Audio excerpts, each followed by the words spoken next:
Hello student, class 9 का maths का question paper है मिड टर्म का 25-26 सेशन का। तो डीओई का ऑफिशियल प्रैक्टिस पेपर है जो कि आपके मिड टर्म के लिए बहुत इंपॉर्टेंट है। अच्छी तरह से इसे प्रैक्टिस कर लेना। एंड साथ ही साथ प्लेलिस्ट के अंदर भी बहुत important PYQs and latest question papers है, उसको भी आप अच्छी तरह से प्रैक्टिस करना। ये ऑफिशियल है इसलिए इसको अच्छी तरीके से कर लेना आप। तो इसका हमने सेक्शन ए का 1st to 5th question already कर रखा है, उसका प्रीवियस पार्ट देख लेना, लिंक मैं डिस्क्रिप्शन में डाल दूंगी। अभी जस्ट मैं इसके आंसर डिस्कस कर रही हूँ एंड आगे के क्वेश्चन हम सॉल्व कर लेंगे। तो फर्स्ट क्वेश्चन है, which of the following is irrational. Irrational क्या होता है? जो नॉन टर्मिनेटिंग और नॉन रिकरिंग हो। तो लाइक आपका रूट 2 हो गया, रूट 3, रूट 5, इनके जब आप इनको रूट से बाहर निकालोगे ना तो ये रूट से कंप्लीट बाहर नहीं निकलते, यानी कि 1.4 समथिंग ख़त्म भी नहीं होंगे यानी, और रिपीटिंग भी नहीं होंगे। तो ये नॉन टर्मिनेटिंग नॉन रिकरिंग होते, पाई 22/7। तो यहाँ पे डी ऑप्शन जो है ना आपका, ये नॉन टर्मिनेटिंग नॉन रिकरिंग है, यानी सेम रिपीटेड नहीं है। ठीक है, तो यहाँ पे इसको 0.14 आपका टर्मिनेटिंग है। ओके, ये वाला देखो इस पे ऐसे रिपीटिंग का साइन है, तो ये आपका रिपीटिंग वाला है। नॉन टर्मिनेटिंग तो है बट रिपीटिंग है, तो इसलिए ये आपका रैशनल है। ये भी रिपीटिंग है, ये भी रैशनल है, बट ये वाला रिपीटिंग नहीं है और ना ही एंड हो रहा है, इसलिए ये इरेशनल है। ओके, तो डी ऑप्शन आंसर है। नेक्स्ट देखो, रूट 2 पॉलिनोमियल डिग्री बताओ।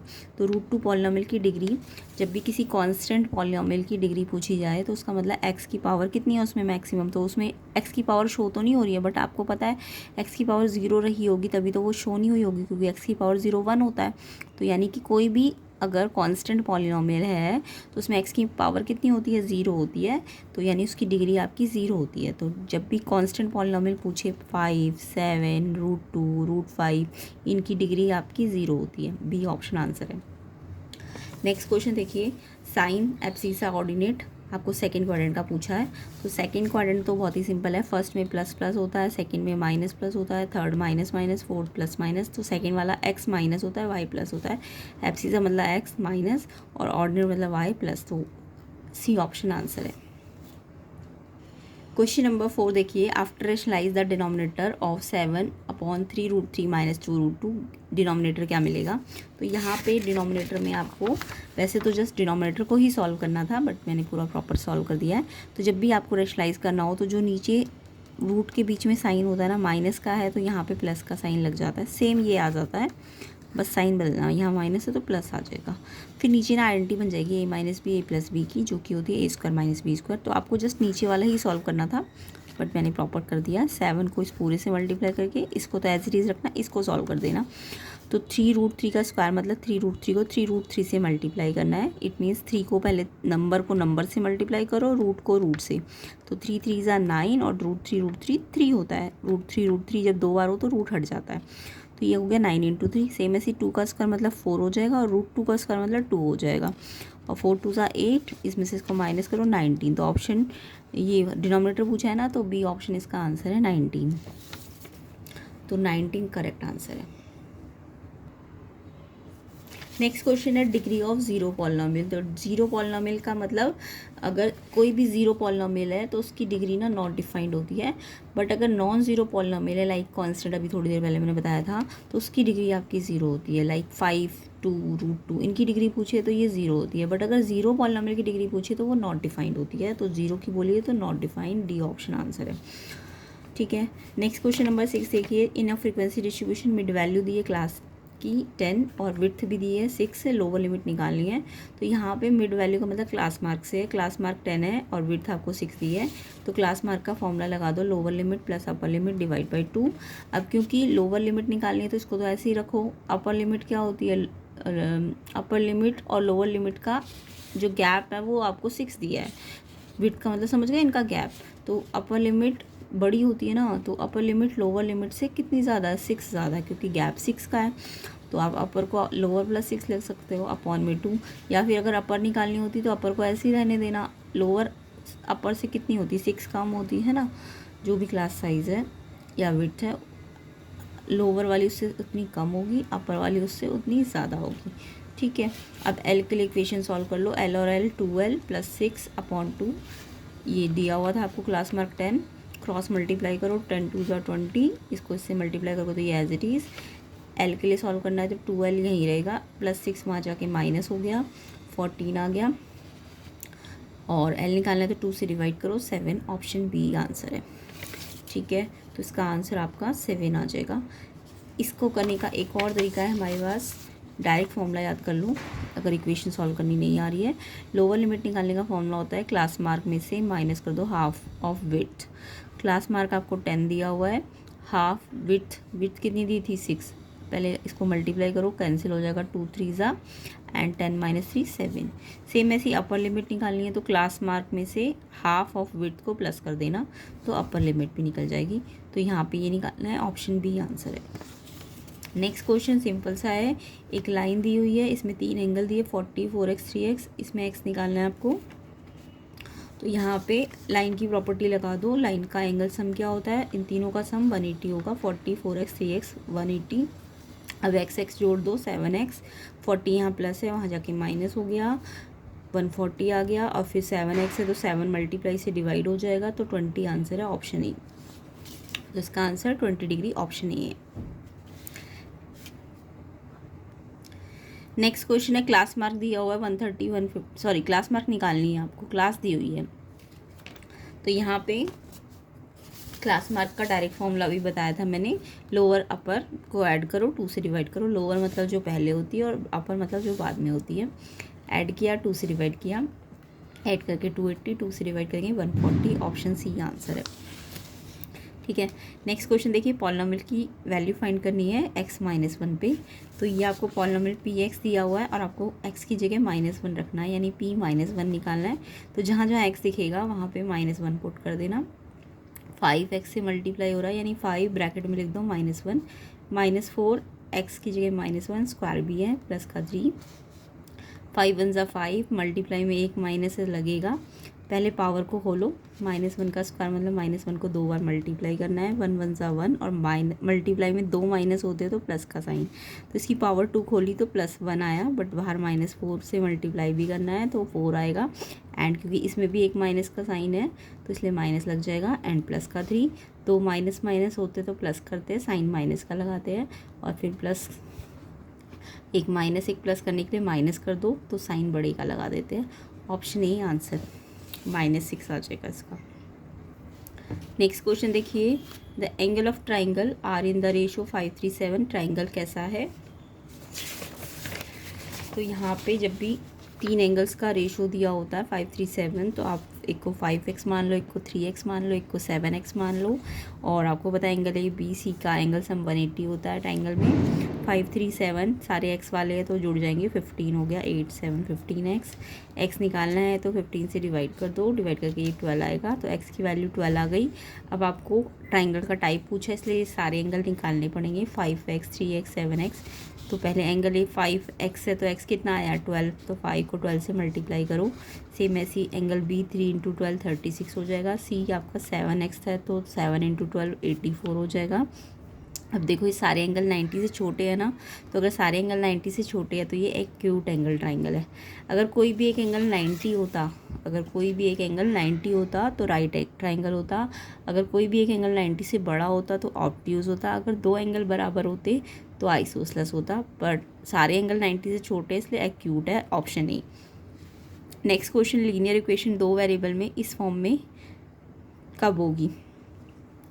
तो कोई भी लीनियर इक्वेशन अगर दी है ax by c और आपको उसे 2 वेरिएबल बनाना है तो उसमें x भी होना चाहिए y भी होना चाहिए, 2 वेरिएबल बनाना है ना क्वेश्चन में। तो 2 वेरिएबल तो तब भी बनेगा जब x भी होगा और y भी होगा, x y तभी होगा जब इनके जो कोफिशिएंट है वो 0 नहीं होंगे। तो यानी x होने के लिए x अगर बच रहना चाहिए तो a 0 नहीं होना चाहिए, ऐसी y अगर बच रखना है हमें तो b 0 नहीं होना चाहिए। तो यानी ये दोनों ही 0 नहीं होने चाहिए, तभी 2 वेरिएबल बनेगा। तो ऑप्शन ए इसका आंसर है। ठीक है, नेक्स्ट क्वेश्चन नंबर 12 एनसीईआरटी का ये लाइन ओपी आरएस के पैरेलल दी हुई है, और अगर ये पैरेलल है तो इन्होंने बोला PQR निकालो। तो यहाँ पे हमने एक कंस्ट्रक्शन करनी है, Q से होते हुए XY को पैरेलल ड्रॉ करना है, जो कि OP के भी पैरेलल है और RS के भी। तो हमने ये कंस्ट्रक्शन कर दी। अब पैरेलल लाइन की प्रॉपर्टी लगा दो कि अगर कोई 2 पैरेलल लाइन को एक ट्रांसवर्सल काटेगी तो ये जो सेम लाइन के अंदर सेम साइड में जो एंगल होते हैं इनका सम 180 होता है, इसे सम ऑफ इंटीरियर एंगल कहते हैं। तो पहले मैं इस वाली पैरेलल लाइन को लूँगी OP और XY को। तो OP XY की अगर पैरेलल है तो ये वाली ट्रांसवर्सल है PQ है ना, तो 110, इसको एंगल 1 नाम दे दो, तो इन दोनों का सम 180 हो जाएगा, 1 और 110 का, तो 180। तो सम ऑफ इंटीरियर एंगल 1 निकालने के लिए इसको 110 को 180 से माइनस करो, 70 आ गया। सेम ऐसे ही ये वाली लाइन और ये वाली लाइन देखो RS और XY, इसमें भी ये ट्रांसवर्सल RQ है ना, तो ये भी सम ऑफ इंटीरियर बना रहे 2 और 130। तो एंगल 2 निकालने के लिए 130 को माइनस करो, 50 आ गया। अब आपको तो ये वाला एंगल निकालना है PQR, तो आपका 1 और 2 तो आ गया, बट ये नहीं आया। तो आपको ये दिख रहा है तीनों एक ही लाइन में है, ये XY लाइन में एंगल 1 भी है, ये भी है और ये भी है, तो इन तीनों का सम 180 है। ठीक है, तो एंगल 1 एंगल 2 PQR का सम 180, angle sum of line, angle 1 निकाला 70 आया, एंगल 2 50 आया, PQR निकालना है तो इन दोनों को प्लस करो पहले, 70 50 120 एंड फिर माइनस कर दो, तो ये 60 डिग्री आ जाएगा, ऑप्शन ए। तो इसका आंसर 60 डिग्री ऑप्शन ए हो जाएगा। नेक्स्ट क्वेश्चन देखिए, if y coordinate of point 0, तो आपको पूछा ये पॉइंट कहाँ लाई करेगा। तो जब भी y पॉइंट 0 होता है तो y पॉइंट 0 का मतलब ये x एक्सिस की लाइन होगी, क्योंकि y x एक्सिस में x होता है बट y नहीं होता। तो जब भी y 0 बोले तो x एक्सिस होगा, ऑप्शन सी आंसर है। अगर x 0 होता तो y एक्सिस होता, तब पॉइंट आपका x 0 लिखते और y कुछ भी हो सकता था। ठीक है, तो यहाँ पे क्योंकि y 0 है तो x एक्सिस है, और पॉइंट कैसे बनेंगे, x तो कुछ ना कुछ होगा बट y 0 होगा। ठीक है, तो ऑप्शन सी आंसर है। नेक्स्ट देखिए क्वेश्चन नंबर 14, px पॉलिनॉमियल दिया है x+3, आपको बोला है px और p-x फाइंड करो। तो ये बहुत इंपॉर्टेंट क्वेश्चन है, इसमें मीनिंग समझो। देखो पॉलिनॉमियल x तो एज इट इज़ रखना है, बट एक पॉलिनॉमियल और निकालना है जिसमें x को रिप्लेस करना है -x से। तो अगर आपको px आपको x+3 दिया है, तो अगर मैं p-x निकालूंगी, जैसे आप p-1 निकालते हो तो आप क्या करते हो, जहाँ इस पॉलिनॉमियल x में जहाँ जहाँ x होता है वहाँ पे आप -1 x की जगह क्या रखते हो, -1 एंड प्लस का 3, तो एज इट इज़। सेम ऐसी अगर px ये है तो p-x अगर निकालना है तो जहाँ जहाँ x है ना वहाँ -x पुट करो। तो x की जगह पूरे इक्वेशन को माइनस मत देना, सिर्फ x की जगह -x पुट करना, और ये वाला तो एज इट इज़ रखोगे, इसका साइन मत बदल देना, ये गलत हो जाएगा नहीं तो x को रिप्लेस करना है -x से। तो x तो सिर्फ यहाँ पे है तो इसकी जगह -x लिखना, बट इसका साइन मत बदलना। अब आपको इन दोनों को क्या करना है, प्लस। तो पहले ये लिखा है x+3, फिर प्लस करना है तो ये एज इट इज़। अगर माइनस करना होता, यहाँ पे माइनस होता तो इसके साइन बदल जाते, बट अभी प्लस ही है तो इसके साइन जैसे है वैसे ही रहेंगे। अब ये x प्लस का और माइनस का कट जाएगा, +3 प्लस का 6 आ जाएगा, ऑप्शन डी आंसर है। ठीक है, तो बहुत ध्यान से करना है इस क्वेश्चन को, डी ऑप्शन 6 है इसका आंसर। नेक्स्ट क्वेश्चन नंबर 15 देखिए, if two interior angle on the same side of transversal intersecting two parallel lines are in the ratio 2:3, greater of the two angle निकालना है। तो यहाँ पे टू इंटीरियर एंगल बोला है सेम साइड ऑफ ट्रांसवर्सल। तो अभी थोड़ी देर पहले मैंने आपको बताया था अगर दो पैरेलल लाइन है और अगर इंटीरियर एंगल है सेम साइड पे तो इनका सम 180 होता है। तो इनका रेशो दिया हुआ है 2:3, तो इसको 2x मान लो, इसको 3x मान लो। अब आपको पता है अगर ये लाइन LM पैरेलल है तो इन दोनों का जो एंगल सम है वो 180 होगा, क्योंकि सम ऑफ इंटीरियर एंगल कहेंगे इसको। तो 2 और 3x 5x होता है, 5x 180, तो x निकालने के लिए 5 को डिवाइड कर दो, डिवाइड करोगे तो 36 आ गया। अब मेरे को एंगल 1 2 दोनों ही निकालने हैं, तो x की वैल्यू इस पे रखो 2x में, तो 2 को x कितना आया है 36, तो उससे मल्टीप्लाई करके 72 आ जाएगा। ऐसे ही सेकेंड वाला एंगल 3x है, तो 3 को 36 से मल्टीप्लाई करो 108। आपको क्या बोला है, इनमें से जो बड़ा एंगल है, तो बड़ा एंगल तो ये वाला है ना 3x वाला, तो ये 108 आ जाएगा, ऑप्शन बी। नेक्स्ट क्वेश्चन देखो, लीनियर इक्वेशन दी है 3x - y = x - 1, उसके पूछे यूनिक सोल्यूशन है, 2 सोल्यूशन है, इनफाइनाइटली सोल्यूशन है कि नो सोल्यूशन है। तो कोई भी लीनियर इक्वेशन होती है, कोई भी लीनियर इक्वेशन, तो उसके इनफाइनाइटली मैनी सोल्यूशन होते हैं। बट यहाँ पे थोड़ा सा आप सिंप्लीफाई भी कर सकते थे, क्योंकि x दो जगह पे है ना। तो आप क्या कर सकते हो इस क्वेश्चन में, पहले से प्रॉपर फॉर्म दो, इसकी जो प्रॉपर फॉर्म होती है ax by + c = 0 वाली। ठीक है, तो 3x तो यहीं रहेगा, ये x यहाँ से प्लस से यहाँ आके माइनस हो जाएगा, एंड ये अपनी जगह पे है तो इसका साइन एज इट इज़ रहेगा। ये -1 इधर आएगा तो प्लस हो जाएगा, और उधर क्या बचता है 0, तो ये इसकी जनरल फॉर्म आ जाती है। तो ये 3x minus X 2x minus Y plus 1 equal to 0। तो कई बार इस जनरल फॉर्म से ना आपको ए बी सी निकालने को भी आ जाता है। तो ए जो x के साथ है तो x के साथ यहाँ 2 है, b जो y के साथ होता है तो y के साथ यहाँ माइनस और आगे कुछ नहीं दिख रहा तो 1 है, -1, और c कांस्टेंट यहाँ कितना है कांस्टेंट 1। तो ऐसे करके भी क्वेश्चन आ सकता है। फिलहाल तो जस्ट आपको पूछा है कि ये कैसा सोल्यूशन है, तो कोई भी लीनियर इक्वेशन उसके मैनी सोल्यूशन होते हैं। ऑप्शन सी आंसर है। नेक्स्ट क्वेश्चन देखिए, abscess of all point on the x axis. अभी मैंने आपको एक्स एक्सिस के बारे में बताया था कि जो एक्स एक्सिस होता है, एक्स एक्सिस में वाई तो 0 होता है। एक्स एक्सिस ये वाली लाइन है ना, तो इसमें इधर कहीं भी देखो तो वाई तो 0 होता है, बट एक्स यहाँ पे ना प्लस भी हो सकता है, चाहे तो इस साइड होगा तो माइनस भी हो सकता है। यानी एक्स एक्सिस पे वाई तो ऑलवेज 0 होगा। वाई कहाँ लिखते हैं बाद में, तो क्योंकि कोऑर्डिनेट एक्स वाई होता है ना, तो वाई को हमेशा बाद में लिखना चाहिए, ये 0 होगा। बट एक्स तो आपका कुछ भी हो सकता है प्लस माइनस में, तो एनी नंबर हो सकता है एक्स एक्सिस पे, x any number but why 0। तो एक्स के बारे में पूछा है तो any number, option D. Abscissa मतलब समझ गए ना, एक्स होता है। 2√3 प्लस √3 किसके इक्वल है, तो यहाँ पे 2√3 और √3 प्लस करना है। प्लस देखो प्लस में ये अगर √3 और यहाँ भी √3 है तो ये प्लस हो सकते हैं। अगर मान लो ये √3 होता और यहाँ पे √2 होता तो ये √3 और ये √2 है तो ये प्लस नहीं होते, ये ऐसी कैसी रह जाते। बट क्योंकि ये भी √3 वाला टर्म है और ये भी √3 वाला टर्म है तो ये प्लस हो जाएंगे। बट कैसे करना है प्लस, इसके सिर्फ आगे के जो नंबर है ना, √3 को प्लस मत करना, जो इनके आगे नंबर है 2, इसके आगे कुछ नहीं है, यानी 1 है, तो 2 और 1 को प्लस कर दो 3, एंड ये √3 एक ही बार आ जाएगा। जैसे आप करते हो ना 2x और x को कैसे प्लस करते हो, सिर्फ आगे वाले 2 और 1 को प्लस करते हो और x को एज इट इज़ लिखते हो, तो सेम ऐसे इसमें भी होगा 2 और 1 3 एंड √3। बट अगर यहाँ पे 2x और y होता तो क्या आप प्लस कर पाते, नहीं कर पाते ना, तो ये ऐसे ही रह जाता। तो ऐसे ये एज इट इज़ रहता। बट अगर ये लाइक टर्म्स है तो ये इनके आगे वाले कोफिशिएंट प्लस होंगे, बट ये एज इट इज़ रहेगा। समझ आ गया, तो ऑप्शन सी आंसर है। तो इसका आंसर 3√3 आ जाएगा। नेक्स्ट क्वेश्चन देखिए, तो ऐसे डिटेल सोल्यूशन कंसेप्ट आपको पूरी प्लेलिस्ट के अंदर भी मिलेंगे, तो आप चेक कर लेना, जो कि आपके एग्ज़ाम के पॉइंट ऑफ व्यू से बहुत इंपॉर्टेंट है। एजर्शन देखो 0.329 टर्मिनेटिंग डेसिमल है क्या, तो यस टर्मिनेटिंग है, क्योंकि ये देखो 329 कहीं ना कहीं एंड हो गया ना। जब भी ये पॉइंट के बाद एंड हो जाए, कंप्लीट एंड हो जाए, कंप्लीट डिवाइड हो जाए, तो ये टर्मिनेटिंग है। यस बिल्कुल ठीक है। डेसिमल इन विच डिजिट और सेट आउट डिजिट रिपीट होता है पीरियोडिकली, तो उसको हम रिपीटिंग या रिकरिंग डेसिमल कहते हैं। यस मैंने आपको पहले बताया था, जब भी रिपीटेशन हो जाए किसी भी डेसिमल के बाद तो वो रिपीटिंग होता है और रिकरिंग होता है, उसे रैशनल भी कहते हैं। ठीक है, अगर रिपीटिंग ना हो तब वो इरेशनल होता है। अगर रिपीटिंग है, रिकरिंग है पीरियोडिकली, तो यस वो रिपीटिंग होगा और वो रैशनल होगा, रैशनल। ठीक है, तो यहाँ पे एजर्शन भी ठीक है, रीज़न भी ठीक है, और एजर्शन रीज़न ठीक तो है, बट ये टर्मिनेटिंग क्यों है, ये इसका आंसर नहीं है। टर्मिनेटिंग क्यों का आंसर क्या होता कि ये एंड हो गया आफ्टर डेसिमल, ये कहीं ना कहीं एंड हो गया, तब ये इसका रीज़न सही होता। बट यहाँ रीज़न स्टेटमेंट वाइज ठीक है, बट एक्सप्लेनेशन वाइज ठीक नहीं है। तो जस्ट एजर्शन रीज़न करेक्ट है, बट एक्सप्लेनेशन करेक्ट नहीं है, तो ऑप्शन बी आंसर है।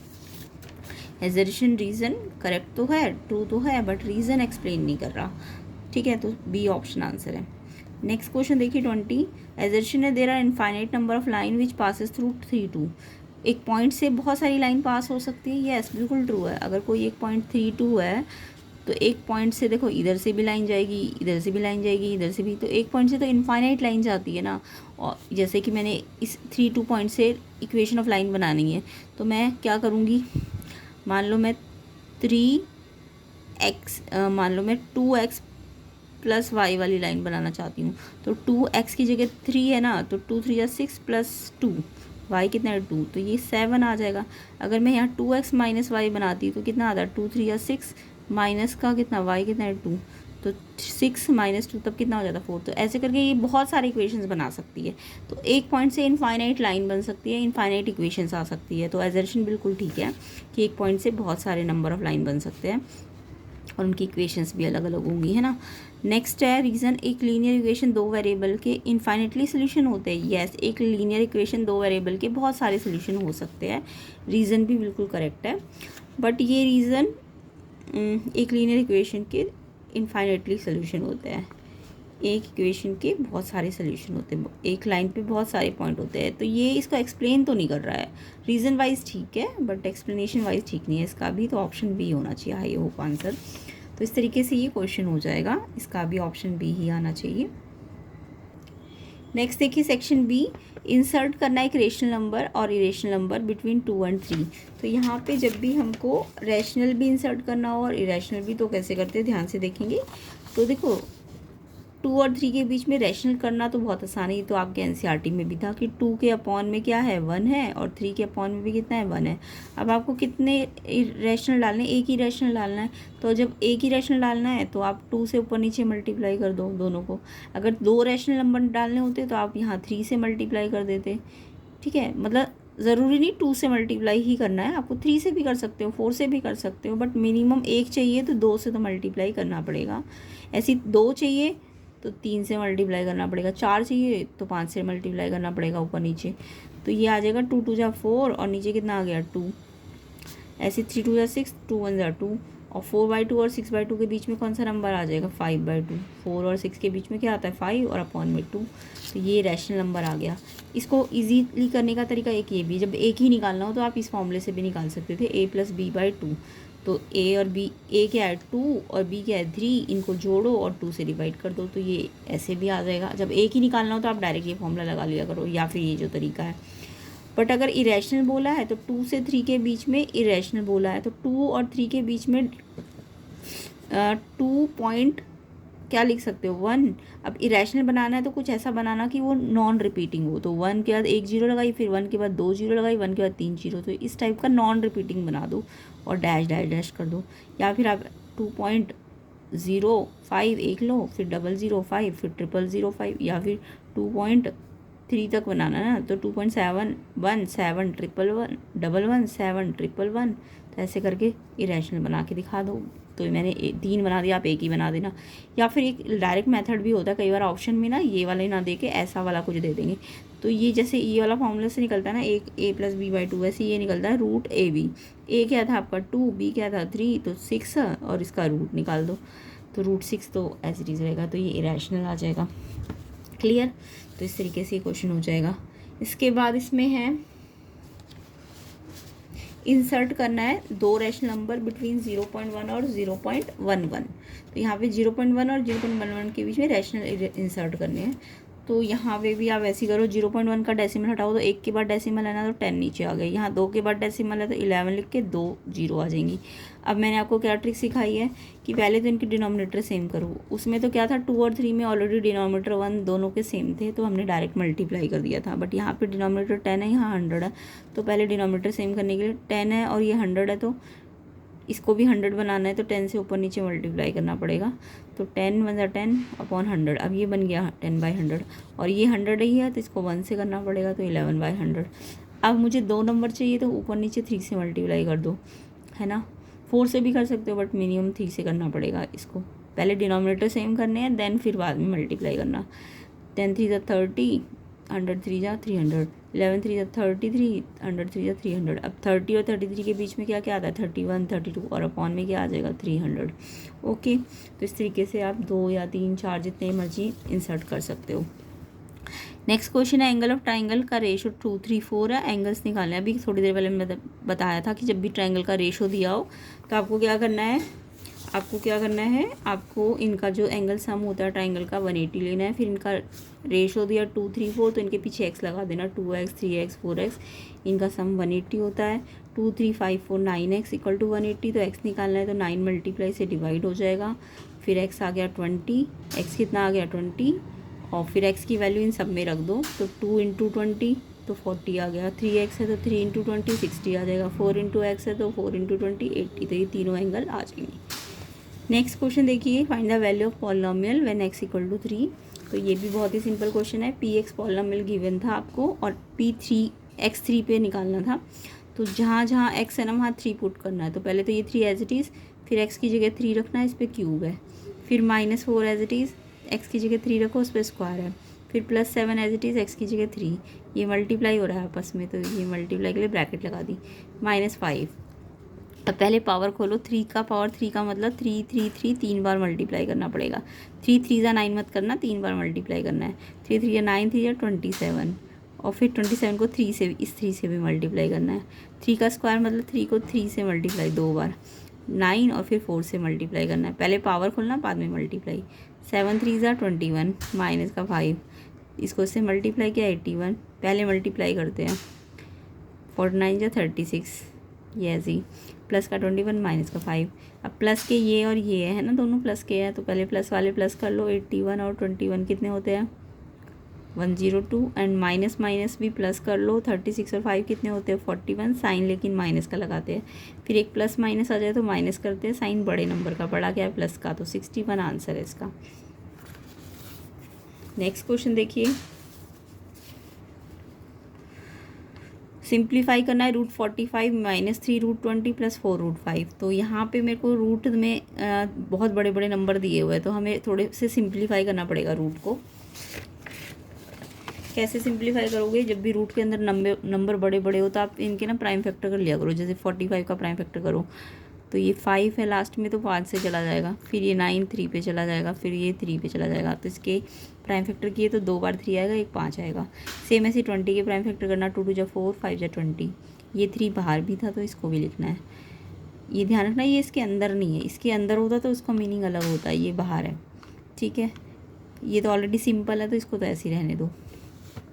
अब आपको रूट का रूल पता है कि जब भी कोई नंबर पेयर में होता है, ये नंबर पेयर में ना 2 बार है तो ये रूट से बाहर आ जाएगा, और ये सिंगल है तो ये रूट के अंदर ही रहेगा। इसमें ये पेयर में ना तो 2 बाहर आ जाएगा, और ये ऑलरेडी 3 बाहर था तो ये 2 बाहर आके इससे मल्टीप्लाई हो जाएगा, और ये एक सिंगल है तो ये रूट के अंदर ही रहेगा, और ये तो एज इट इज़ रहेगा। अब ये देखो 3 2 जा 6 √5 हो गया। अभी मैंने आपको बताया था जब भी लाइक टर्म्स हो, मतलब √5 वाली सारी टर्म्स है, तो आप प्लस माइनस कर सकते हो। अगर अनलाइक टर्म्स होती है तो नहीं कर सकते हो। तो सारे √5 वाले टर्म है। अब कैसे प्लस माइनस करोगे? तो ये देखो प्लस का 3 √5 है, ये भी प्लस का 4 √5 है, तो पहले प्लस वाले प्लस करो। तो कैसे प्लस करेंगे? सिर्फ आगे वाले नंबर प्लस करो। 3 और 4 7 और √5 एज इट इज़, और ये ऐसी का ऐसी। अब 7 - 6 करोगे तो 1 आएगा, और √5, 1 को आगे लिखने की ज़रूरत नहीं है, तो √5 आंसर है। नेक्स्ट क्वेश्चन देखो, for what value of m x³ - 2mx² + 16 divisible by x + 2। तो यहाँ पे किससे डिविजिबल बोला है? x + 2 से डिविजिबल है, तो यानी x + 2 से डिविजिबल है, तो पहले इसको 0 के बराबर रख के x की वैल्यू निकाल लो। x की वैल्यू क्या आएगी? प्लस है तो माइनस हो जाएगा, तो यानी x की वैल्यू -2 रखनी है। तो ये पॉलिनोमियल px दिया हुआ था हमको, और इसमें x की जगह आपको -2 रखना है। तो जहाँ जहाँ x दिखे वहाँ -2 रखो।